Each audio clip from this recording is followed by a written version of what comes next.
start cooking. Today we're gonna make donuts. Favorites of my two children. And guys, they will make a donuts for you. They will demonstrate. So we start with, we have all-purpose flour, we have milk, we have yeast, we have eggs, salt, butter, and sugar. All-purpose flour, we need 4 cups anak.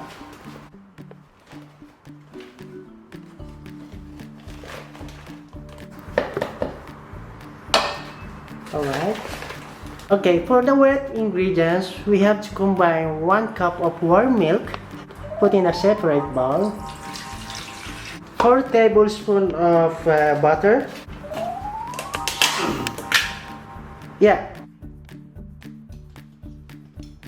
and then 2 teaspoons of salt,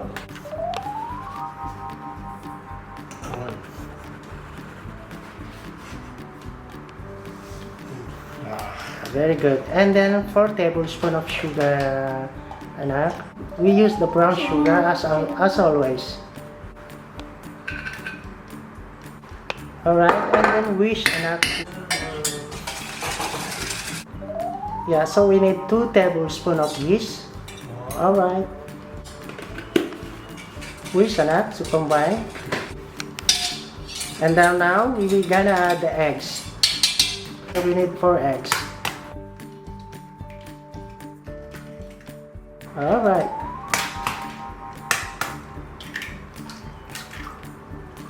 One teaspoon of vanilla. 1 teaspoon. So both of you as your favorite, so you must know how to make that one, huh? Okay, let's go with the flour. Can you make hole on the center, please? Yeah.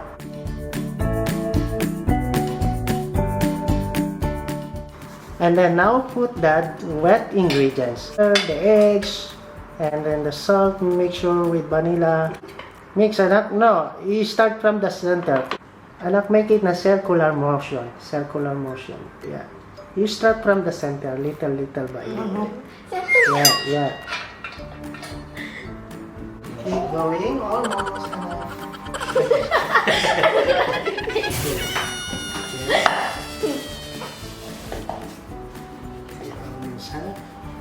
Now, where's the flour? Put the flour on that table.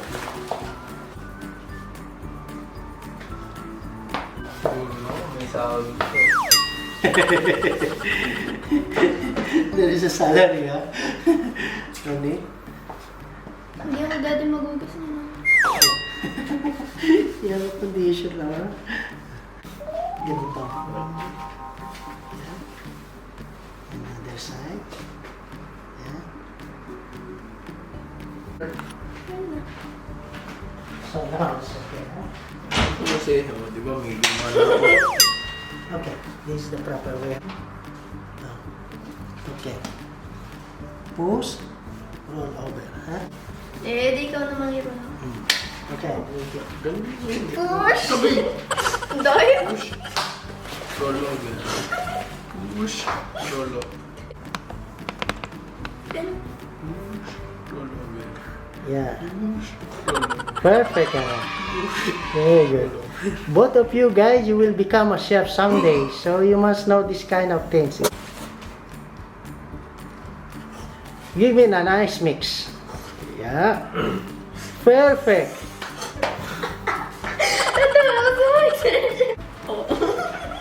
Almost a lot. Okay. Paano yung mukha?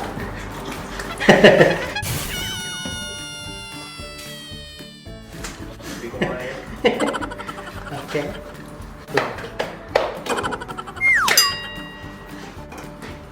And then slap the door.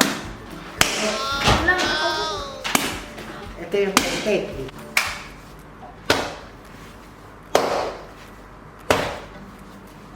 Ganong slap ba? Basta. Okay? Do it. Ano ba yun?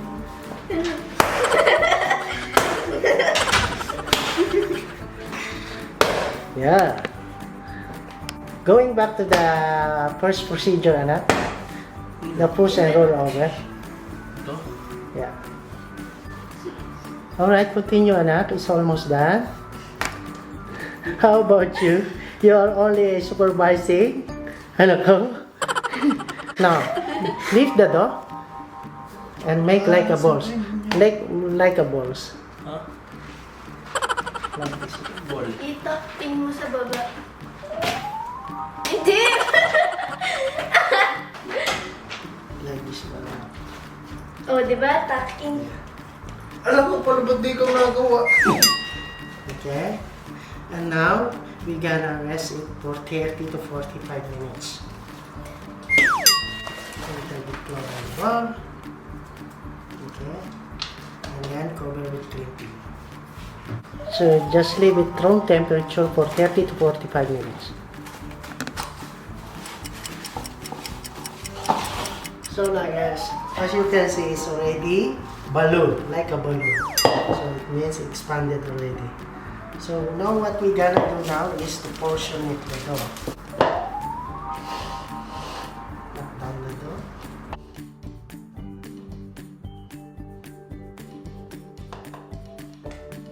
Okay.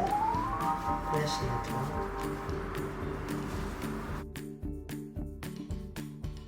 Amin tayo.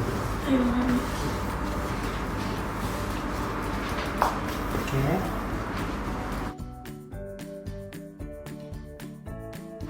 Okay, so now we gonna roll it.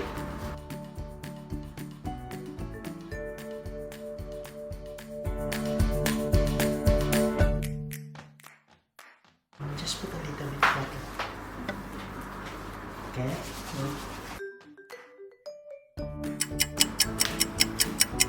Alright guys, now the dough has been rested. Cover it with the white cloth and let it stand by for.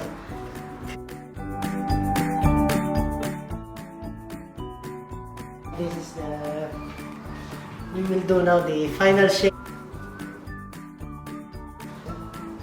Okay. The first procedure is scaling. We measure all ingredients. And then the next procedure is kneading, mixing or kneading. We need the dough. And then it follows with proofing, pre-proofing. And then after that, we make it round.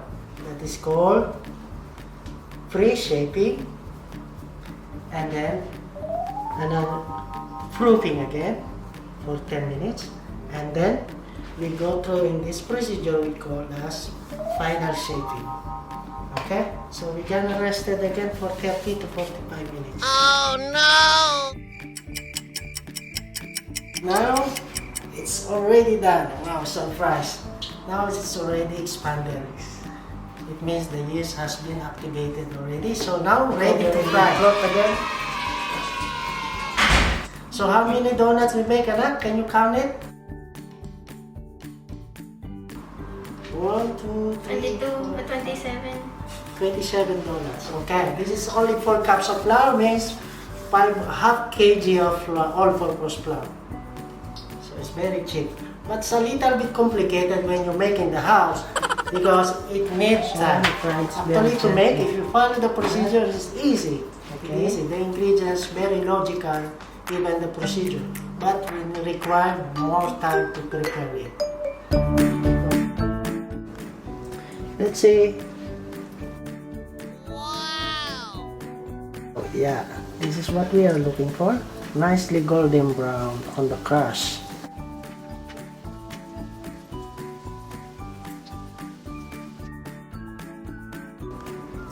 Let's see.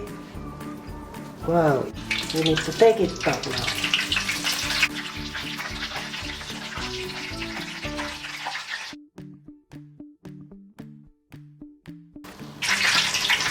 Yes, we want to see both sides.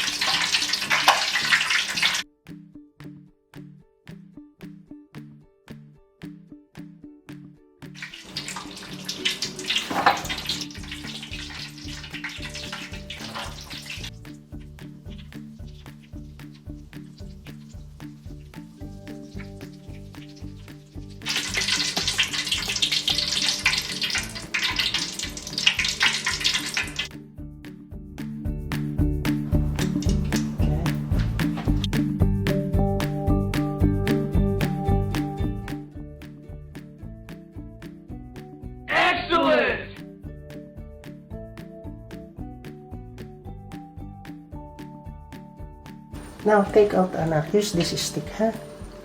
Disrespectful yun. Dapat dalawa. And then this one, okay? Dapat dalawa. Yeah.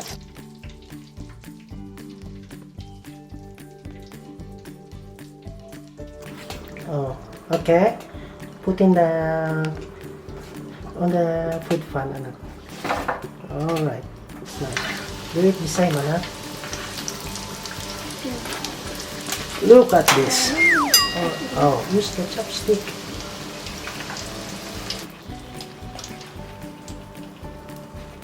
Right? Okay, look at this. Wow, fantastic. Otherwise, okay, this. Okay, 1, 2.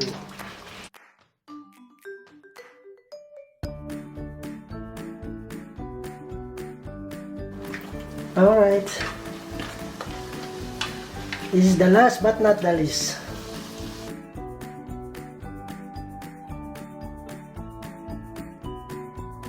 Alright, it's done.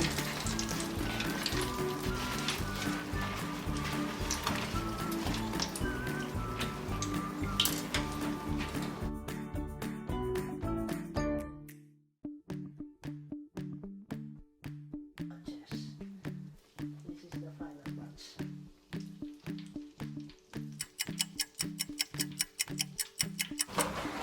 Hi guys, now it's done. Excellent! Now we're gonna make two kinds of glaze. One is the classic, which is sugar and cinnamon only, and one is the sugar glaze.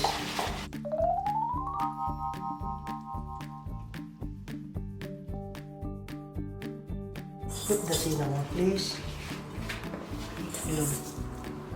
Just about 2 teaspoons.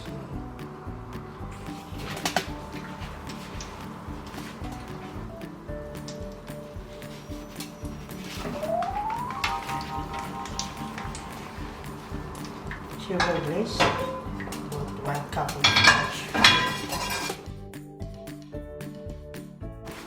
As you can see. So now we're gonna make a glaze. Before we make that one, I'll show you how fluffy and soft these donuts. Can you check the consistency, please? Perfect.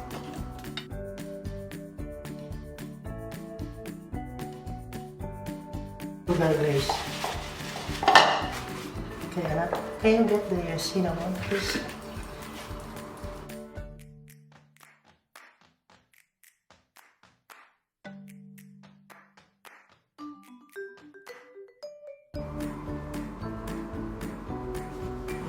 Combine together, please.